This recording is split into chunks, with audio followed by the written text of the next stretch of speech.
Bonjour, je m'appelle Jean-Claude Dugnac, je suis écrivain et j'ai également été éditeur de nouvelles pour la revue Galaxy pendant 10 ans et de romans pour les éditions Brajlon SF pendant 4 ans. Voilà. Depuis pas mal d'années, je m'efforce de communiquer autour des techniques d'écriture et de manière plus générale de contact avec le milieu éditorial. Alors entre autres choses, j'anime un atelier d'écriture lors des Imaginales d'Épinal, ça fait déjà plus de 10 ans, en compagnie de mon collègue et ami Lionel Davoust et par le passé de ma collègue et amie Elisabeth von Arburg. Et ça fait déjà quelques années que ça dure, et donc en 2020, l'atelier devait durer un jour et demi, et le coronavirus en a décidé autrement. Donc ces vidéos, durant lesquelles je vais essayer d'aborder brièvement un certain nombre de points pratiques.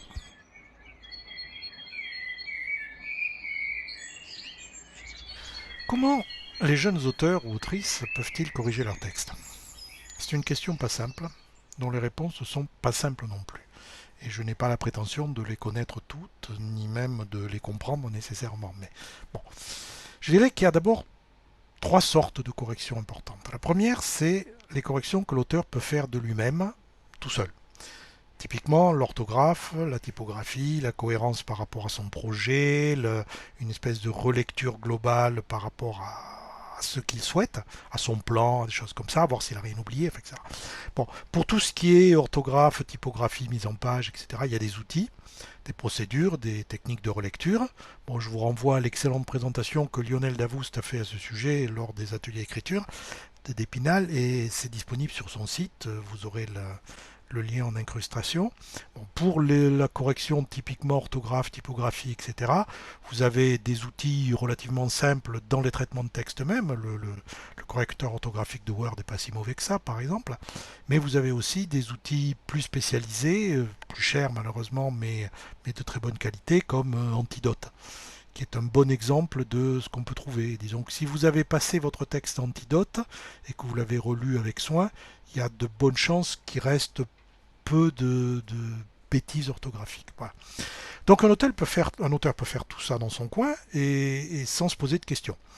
Et je dirais que c'est important de le faire, c'est même essentiel, avant de montrer son texte à quiconque.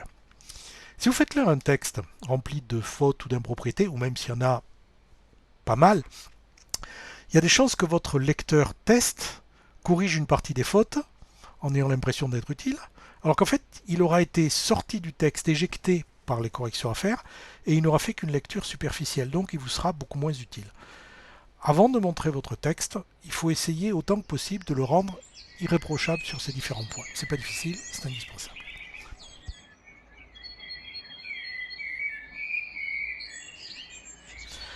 Ensuite, deuxième type de correction, c'est ce qu'on appelle les problèmes, je dirais intrinsèques au livre, les ressentis variés, qui seront signalés par les lecteurs et qui entraîneront ou pas des corrections de votre part. Là, on rentre dans une catégorie qui est compliquée, parce qu'un auteur peut parfaitement décider de s'obstiner dans ses choix, même si un ou plusieurs lecteurs lui disent que ça n'a pas fonctionné pour lui ou pour elle. Voilà. Donc, il faut savoir qu'un écrivain n'est pas un bon lecteur de ses propres textes. Ça, c'est une évidence. Quand on se relit, et c'est pareil pour moi, on voit ce qu'on a voulu dire, ce qu'on a voulu faire, on sait d'où viennent les phrases, on sait d'où viennent les scènes, on sait quelle est la part de préparation derrière chaque chose. Donc c'est très difficile de se remettre en question. Si on a oublié quelque chose d'important, on ne le sait pas. Si on a un gros défaut, on a des dialogues qui sonnent pas justes par exemple, on ne le verra pas parce qu'on ne le sait pas. Si on abuse des descriptions interminables parce qu'on aime ça, ça ne sera pas toujours le cas des lecteurs qui eux commenceront à s'ennuyer. On peut adorer un personnage en disant celui-là c'est vraiment le personnage fondamental pour moi, et puis le lecteur le trouvera ennuyeux, ou même raté. Bon. On peut estimer indispensable de donner des explications longues et détaillées alors que le lecteur s'en fiche. Ou au contraire, on peut avoir oublié de fournir certains éléments parce que c'est évident dans notre tête, sauf que c'est évident pour l'écrivain que vous êtes, pas pour le lecteur. On peut dire que gérer l'information que contient son texte, c'est peut-être la chose la plus compliquée qui soit pour un auteur. Voilà. Donc de façon générale, un écrivain ne se lit pas toujours très bien, et en tout cas, il se lit rarement comme un vrai lecteur. Ça aussi, un écrivain n'est pas nécessairement un lecteur entre guillemets de base. c'est quelqu'un qui voit les ficelles, c'est quelqu'un qui voit l'architecture derrière les textes. Et donc de ce côté-là, il a une lecture qui est à la fois plus approfondie et moins gourmande, moins superficielle que les lecteurs. Donc c'est pour ça qu'on a besoin de lecteurs tests, ce qu'on appelle des bêta-lecteurs.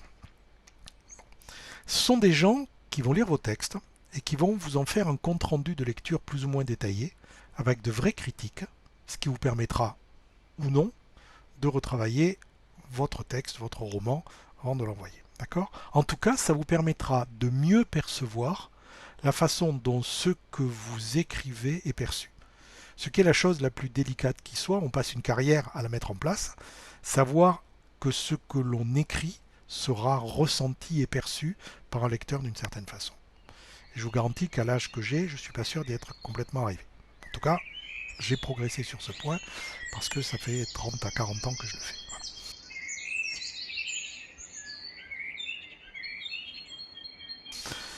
Donc c'est pas toujours facile de trouver des bêta-lecteurs parce que c'est du boulot, hein, et c'est pas toujours facile de les utiliser au mieux.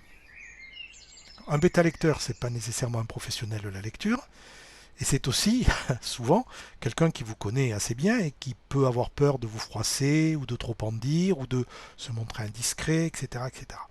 Bref, quand vous parlez avec un bêta-lecteur, c'est important de le convaincre que vous êtes prêt à entendre toutes sortes de critiques, et qu'au contraire, ce sont les critiques qui vous sont utiles, que le fait qu'on vous tape sur l'épaule en disant c'est vachement bien, ben, ça va à 5 minutes, ça fait plaisir, mais après on vous dit oui, mais là j'ai eu des problèmes, et là ça commence à être intéressant. Donc c'est justement ce que vous leur demandez, et plus c'est détaillé, mieux c'est. Donc moi quand je donne un texte à lire, donc bien corrigé, bien etc., pour qu'on se concentre sur le contenu du texte et pas sur la présentation, j'essaie d'abord, quand je donne un texte papier, sous forme de manuscrit, je donne toujours des photocopies avec la date, et je demande à ce que les commentaires soient écrits en gros, avec un bon feutre épais, là le truc bien visible, de préférence rouge ou bleu, enfin, voilà. Surtout pas avec un crayon quasi invisible, parce que j'ai eu des manuscrits qu'on m'avait rendus avec des gens qui avaient écrit, mais vraiment en minuscule au crayon dans la marge, et je voyais rien. Je perdais un temps fou à me dire, mais là il y a quelque chose d'écrit, ah non c'est une trace à la photocopieuse. Voilà. Donc j'ai remarqué, c'est un peu provocateur de le dire comme ça, mais c'est vraiment une réalité qu'une fois le premier sentiment de sacrilège du bêta-lecteur, ils aiment bien vandaliser un manuscrit en coup d'encre. Encouragez-les à faire les vandales, d'accord ? Et ensuite, quand je donne mon manuscrit, je ne fais aucun commentaire. Je ne dis pas c'est ceci, c'est cela, tu vas voir, il y a une super histoire, j'aime beaucoup ci, j'aime beaucoup ça. Je ne fausse pas les lectures. Je peux dire c'est de la SF, c'est de la fantasy, c'est autre chose, c'est du polar, mais c'est tout. Et puis de toute façon, le lecteur va s'en apercevoir dès qu'il va commencer. La lecture d'un manuscrit, c'est pas du tout celle d'un livre, hein. C'est plus interactif et ça demande un investissement différent. Alors quand on fait le point avec un lecteur test, il peut se passer des tas de choses. Et il peut se passer des tas de choses dont il faut tenir compte pour savoir si on corrige ou pas. Par exemple, si j'essaie de faire passer subtilement un certain schéma ou un certain mécanisme qui va à un moment donné provoquer un coup de théâtre mais qui sera annoncé quelques pages avant, enfin de manière subtile, hein, parce que je suis quelqu'un de subtil comme vous, le lecteur test qui s'est appliqué, lui il l'aura vu, parce qu'il l'aura lu vraiment de manière attentive, etc., etc. Donc il se félicitera de l'avoir vu, il me félicitera en retour pour ma subtilité, donc tout le monde s'aime, on se tape dans le dos, on est vachement content, tout le monde repart content. Le lecteur test repart content parce qu'il est malin, l'auteur il repart parce qu'il se dit ouais mon schéma narratif marche super bien. Bon, le problème c'est est-ce qu'un lecteur entre guillemets ordinaire qui lira sur la plage en regardant les filles ou les garçons suivant sa tendance, est-ce qu'il verra la même chose? Est-ce que j'ai pas intérêt à lecteur à renforcer un petit peu le trait, à être un peu moins subtil? Ben, ça dépend du bêta lecteur. Là encore une fois, vous avez intérêt à tenir compte de la nature de la personne à qui vous donnez votre manuscrit à lire. Un exemple inverse, je fais lire un manuscrit à un lecteur test qui est lui-même un écrivain. Donc, il peut me dire, là, on te sent venir. La ficelle est un peu grosse, on sent bien que tu y vas avec les gros sabots quand même. Parce que lui, c'est son métier, il connaît bien. Par contre, est-ce que le lecteur ordinaire l'avalera sans problème? Pareil, ça vaut la peine de se poser la question. C'est pour ça que un bêta-lecteur tout seul, c'est intéressant, mais c'est pas suffisant.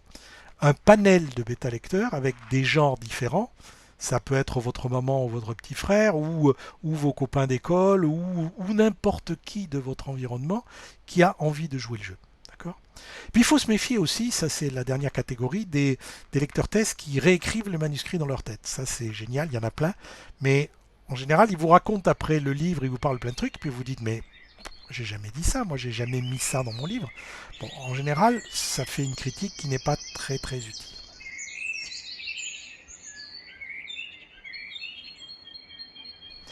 Donc, pour arriver à tirer le maximum d'une bêta lecture, d'un ensemble de bêta lecture, moi j'ai tendance à avoir une espèce de petit questionnaire avec des choses que je peux demander à mes bêta lecteurs après la lecture, s'il est d'accord. Et la première chose que je peux lui dire, c'est comment te sens-tu? Est-ce que le texte, en particulier si c'est un texte court, a provoqué un choc émotionnel chez toi? Si on a cherché à le faire, c'est une bonne façon de savoir si on est arrivé. Si vous dites ouais, pas mal, alors qu'on a raconté une magnifique histoire d'horreur absolument poignante et qui finit par un drame à la fin, c'est qu'on a peut-être loupé quelque chose. Donc, comment te sens-tu? Quel est ton ressenti? Première chose. Donc, c'est une question à poser, si possible, assez vite après la lecture du texte, pas 3 mois après. Ensuite, quel personnage te plaît le plus, t'ennuie le plus, t'agace le plus? Un personnage ennuyeux, c'est souvent un personnage mal construit, un personnage plat, sans profondeur, un personnage dont on se dit, celui-là, si j'étais dans Game of Thrones, ça fait longtemps qu'il serait mort. Ouais, il sert à rien. Par contre, un personnage qu'on déteste, ou un personnage qu'on aime, mais un personnage qu'on déteste, c'est un personnage réussi. Parce que c'est un personnage qui est doté d'une personnalité à laquelle on peut réagir. Moi, quand il y a quelqu'un dont tu me dis, moi, celui-là, vraiment, mais je lui aurais mis des claques, ou celle-là, je la trouve totalement haïssable, je me dis, elle est bien comme il faut. Bon, sauf évidemment, si je voulais que ça soit le personnage adorable, et que les gens me disent, ah non, il est vraiment odieux, auquel cas, je me suis planté. Mais si je voulais qu'il soit odieux, et qu'on me dit, ah oui, non, vraiment, lui je l'ai détesté d'un bout à l'autre, j'ai réussi mon coup. Donc, question comme ça. Autre question. Quel est le personnage qui dit les choses les plus intéressantes? Quel est celui qui parle pour ne rien dire? Quel est celui avec qui tu aimerais discuter d'autre chose? Ça, c'est un point important parce que ça permet d'évaluer la qualité des dialogues. Ça, c'est un travail de titan. C'est-à-dire, les personnages les plus réussis, en général, ils dialoguent bien. D'autres s'expriment plus mal, je ne sais pas très bien pourquoi, mais bon, c'est comme ça. C'est un phénomène que j'ai souvent constaté en ce qui me concerne. Les personnages les plus inutilement bavards et ennuyeux sont ceux que je sens pas bien.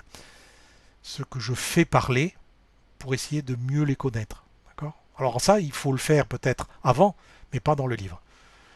Lorsqu'ils sont bien clairs dans ma tête, ce sont eux qui parlent et ça va en général beaucoup mieux. Ça, c'est difficile à retravailler. Donc, quand j'ai un personnage dont je sens qu'il sombre dans le bavardage,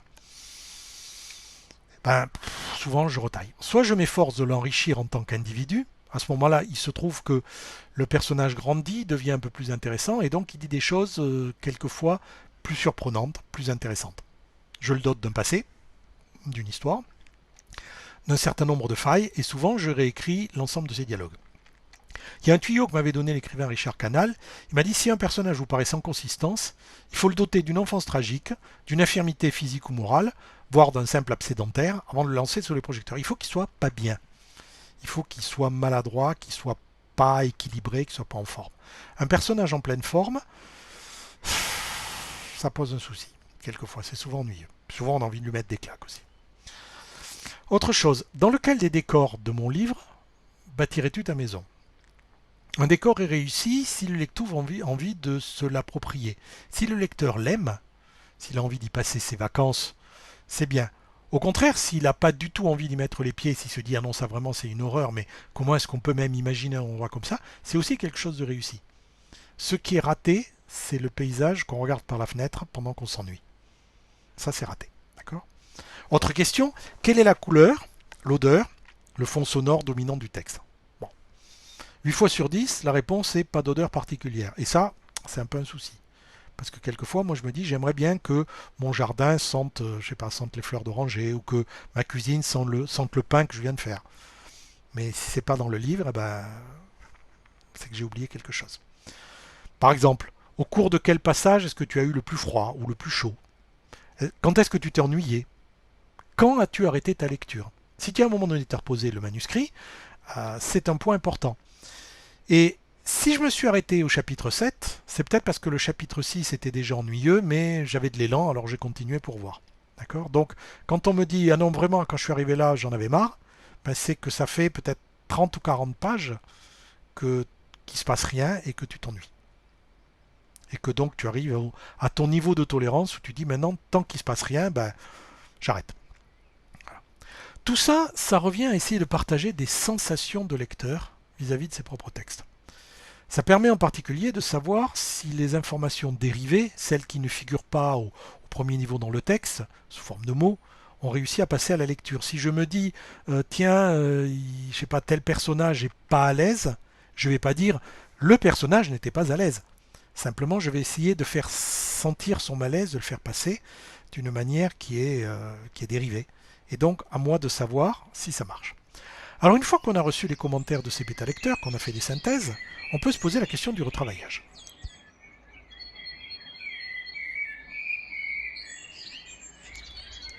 C'est une question, encore une fois, intéressante parce que si un ensemble de bêta-lecteurs très différents trouve des problèmes très différents, ben chacun a le sien. Ça ne veut pas dire que c'est un problème général, c'est peut-être un problème propre à cette personne. Si par contre, je sais pas, 3 sur 5 m'ont dit je me suis ennuyé dans tel passage, ben, le passage est ennuyeux, il faut le retravailler. Si 3 personnes sur 5 me disent tel personnage, vraiment je ne l'ai pas bien senti, il y a un problème avec ce personnage. Vous voyez, et donc une espèce de, je dirais pas de travail de majorité, mais un travail de synthèse à faire pour dire ok, lui, je sais qu'il est écrivain, donc il a tout compris et il a l'impression que j'étais un peu exagéré, mais en même temps, il est écrivain, donc j'ai peut-être pas si exagéré que ça. Si par contre tout le monde me dit ah non, là, écoute, on s'excuse, mais on a trouvé le coupable à la page 25 et le reste c'était chiant, c'est que j'ai un problème. Voilà. Donc c'est une question à se poser. Et puis il y a une troisième série de corrections de texte qui est importante mais qui est finale, qui est celle qui suivent un dialogue avec votre éditeur. Si vous êtes arrivé au stade où l'éditeur vous demande de retravailler, vous pouvez vous sentir extrêmement heureux parce que c'est quasiment gagné. Vous pouvez être fier de vous, vous êtes un écrivain et votre bouquin est intéressant. Ça ne veut pas dire qu'il faut s'arrêter de bosser. Un éditeur peut vous demander des tas de corrections dont certaines peuvent vous mettre mal à l'aise. Vous dites tiens, tel personnage sert à rien, supprime-le. Ou alors, au lieu de me faire ça aux États-Unis où visiblement tu n'as jamais foutu les pieds, ce serait pas mal que tu me le fasses dans un endroit que tu connais, par exemple à la Creuse. Bon, ça peut vous mettre extrêmement mal à l'aise. Surtout si vous avez le sentiment que vous connaissez bien les États-Unis et que la Creuse, vous n'y avez jamais mis les pieds. D'accord? J'ai eu ce genre de réflexion. Au contraire, vous avez des commentaires qui peuvent vous sembler totalement insignifiants ou même totalement inutiles. Donc vous vous dites, mais pourquoi il fait ça? Alors déjà, première remarque, vous n'êtes pas obligé de tout accepter, mais ça vaut quand même la peine d'essayer de voir ce que l'éditeur veut dire. Et quand l'éditeur vous suggère quelque chose, il ne faut pas utiliser ce qu'il vous suggère. Il faut répondre à la question qu'il se pose, mais à votre façon à vous. Parce que rappelez-vous, la correction, c'est votre façon à vous de retravailler le texte. Et ça, personne d'autre ne peut le faire à sa place. Voilà, je vais vous mettre le lien du site de Lionel Davoust sur lequel vous aurez la présentation de Lionel justement sur ses techniques de retravaillage à lui. Et je peux vous dire que pour l'avoir essayé, puisque je l'ai découvert lors des ateliers d'écriture qu'on a fait ensemble, eh ben, je trouve que ça marche plutôt bien et personnellement j'en suis très content.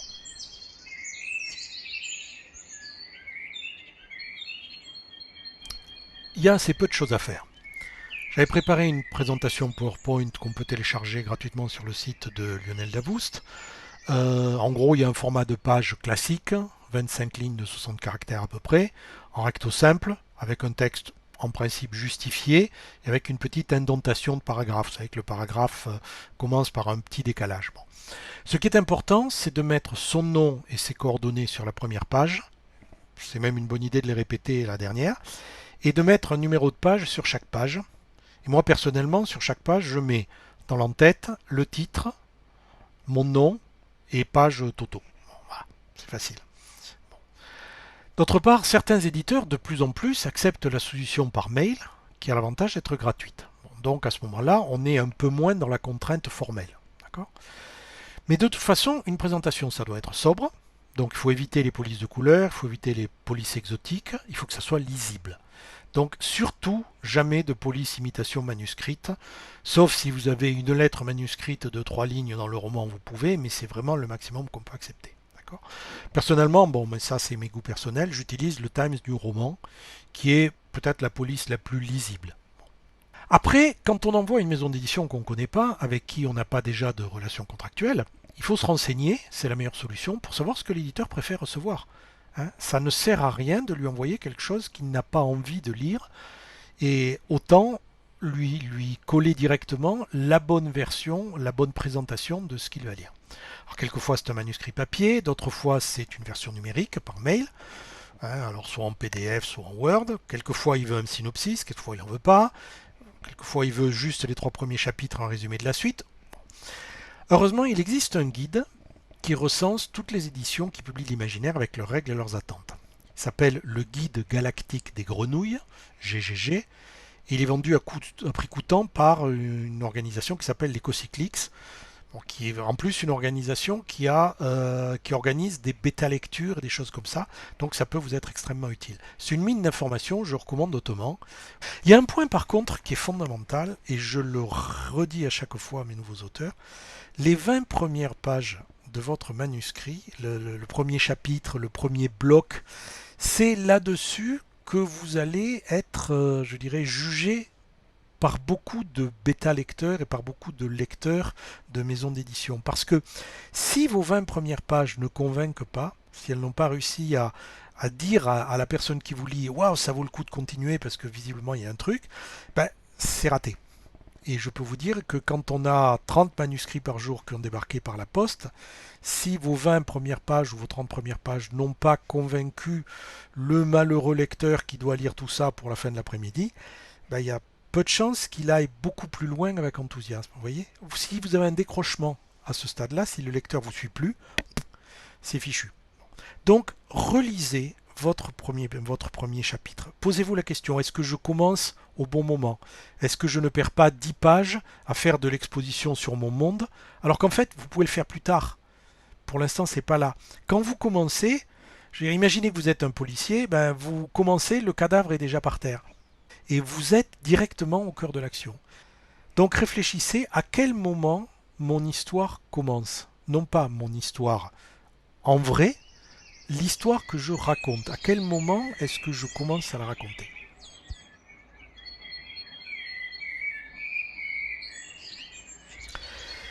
Et on me demande quelques conseils pour présenter le texte à un éditeur en direct de type speed dating. Bon.